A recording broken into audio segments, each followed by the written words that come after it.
So far in this series, we have discussed the torso when it's stationary. But today, we will begin to consider moving the torso. It's something we do all the time, but it's not something most of us have thought much about. Though the torso can obviously be moved in a large number of ways, there are two basic kinds of movements. One is walking, but walking requires a deeper understanding of the legs. So we will hold off on talking about walking for now, though we will eventually need to understand how to walk correctly, because otherwise, even if you have attained beautiful standing posture, you will lose it all once you take a couple steps. But there is a more basic movement of the torso that we will consider today. That is, leaning with the torso. Perhaps leaning with the torso sounds strange to you. When do you really need to lean your torso? But really, we lean with our torso all the time. Whenever you have to do anything where you are not standing fully upright, you are likely leaning with your torso. Need to reach your hands into the sink to wash the dishes? You will need to lean your torso. Going to sit into a chair? Part of that process will involve leaning your torso. Picking something up off the floor? Again, you will be leaning your torso. There are complexities involving the legs when leaning while standing. So to start, it's a good idea to work on leaning while you're sitting. What we've learned so far concerning the torso when it's stationary is largely applicable to leaning as well. When you lean your torso forward or back, you want to maintain the frontal plane and the back line. If you're leaning, of course, the frontal plane will no longer be 90 degrees to the ground, but the plane should still be flat. The back line should also remain flat and not be rounded or arched. And just like in standing, the rib cage should be kept high above the pelvis the entire time. If you are going to keep the frontal plane flat while leaning, you will have to move the different parts of the torso at different speeds. The further a point on your body is from the point of rotation, the further that point will have to move. When you're seated, the point of rotation will be your sit bones on the chair. That means your upper sternum is going to have to move further than your lower sternum, which will have to move further than your iliacs.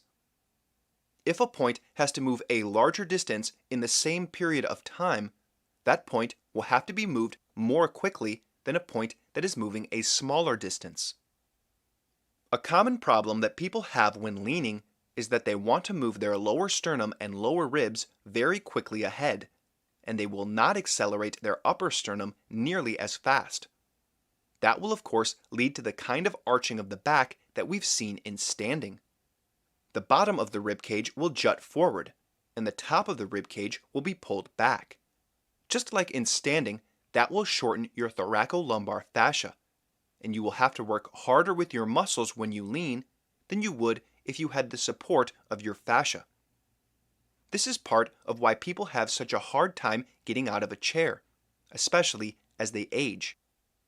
Another unfortunate aspect of leaning like this is that your neck will be severely shortened. We don't just see an arching of the back when people lean in their habitual way. We see a massive retraction of the head and upper sternum, to the point that the back of the head is behind the back line. If we compare with a picture of F.M. Alexander, we can see just how much of the neck is missing when you lean like this. But some people will go a little different route, and they will round their back as they lean forward. People who do this will have to bring their ribcage very far down to get the leverage they need to eventually stand up. And still, they typically accelerate their lower sternum and ribs much more quickly than their upper sternum. This is also shortening, it's just shortening in the other direction. Leaning is something that's fun to experiment with because, with a little thought, you can lean in a very different way than you usually do. Can you increase the speed of your upper sternum and decrease the speed of your lower sternum and lower ribs when you lean forward? This is tricky because you can easily deceive yourself. But fighting a bit with your lower sternum and lower ribs can reveal to you how strong of a habit you have, that you really have a pull to lean in a particular way. At first, It will likely feel very unusual to slow down the forward acceleration of your lower sternum even a little bit. But even if you don't succeed in slowing it down enough to get your upper sternum forward, it should help you start to understand that you can lean in a different way than what you're used to. It might also wake up some slumbering muscles and fascia in your torso. So try it out. But there is a common counter-argument to what I'm saying here, and it goes something like this. Why would I want to always lean in the same way? That seems restrictive. I want the freedom to be able to lean in any way that I want. That is what good posture really is. Freedom. What you're suggesting is too strict. Dare I even say it's rigid.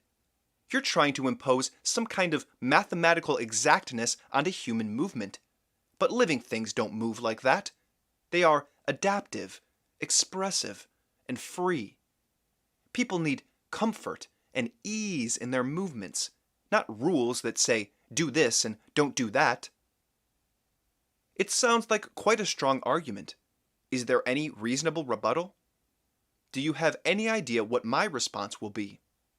Give it some thought. Could you make a rebuttal to this argument? Think it over and then tune into the next episode and find out if I've been helping you this whole time or robbing you of your freedom.